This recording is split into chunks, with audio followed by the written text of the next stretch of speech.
Operation Jodari is a joint operation between Sea Shepherd and the government of Tanzania. We are looking mostly for illegal, unregulated, and unreported fishing, such as shark finning, illegal bycatch, fishing without licenses. We are also examining boats for drug smuggling and human trafficking violations. So at the moment on board the Ocean Warrior, we have 11 representatives from the local governments here. We have 6 Navy personnel. We have 4 representatives from Deep Sea Fishing Agency, Customs, Immigration, and Drugs. And we have 1 overall coordinator for all of the MATT, the Multi-Agency Task Team.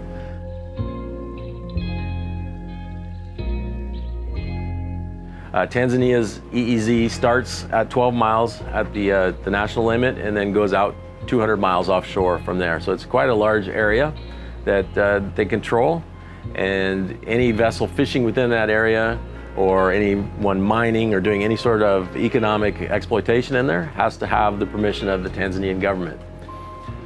When an area doesn't get patrolled for a long time, then sometimes the fishing fleets in the area begin to think that they can get away with illegal fishing, and so we're here to prevent that from happening. And so we're here to lend the resources of ships and crew and some expertise to help them patrol offshore in the EEZ into deeper waters than their patrol boats generally reach.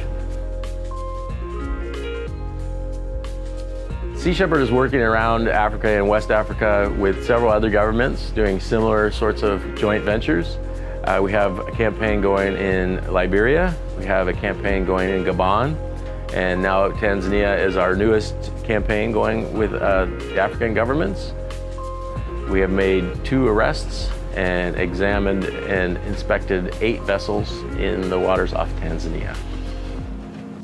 So what we're noticing now, coming out here on patrol in an area that hasn't been patrolled in a long time, is that the vessels we go on are a mess. The galleys are dirty, the living accommodations for their crew are terrible, they're not keeping track of their bycatch, they're finning sharks, they have illegal weapons on board.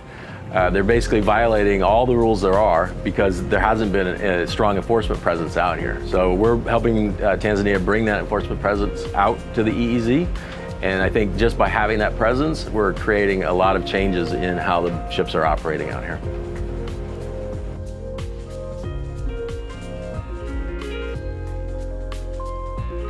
It's always sad to see the conditions that a lot of these guys have to work in. It's one of the hardest jobs there is anyhow, to go out there and fish, but then to see people treated like slaves on board the ships and kept in just deplorable conditions with no way to get off the ships. Another one of those prices that we pay for our seafood is not just the destruction of the environment and all the bycatch and the sharks and turtles and seabirds that are killed to get your tuna fillet.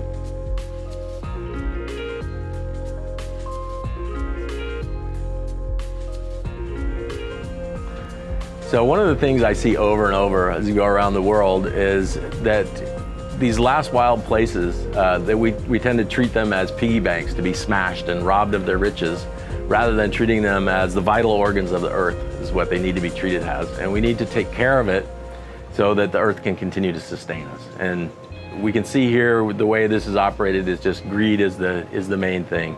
And we have to change our way of thinking on that.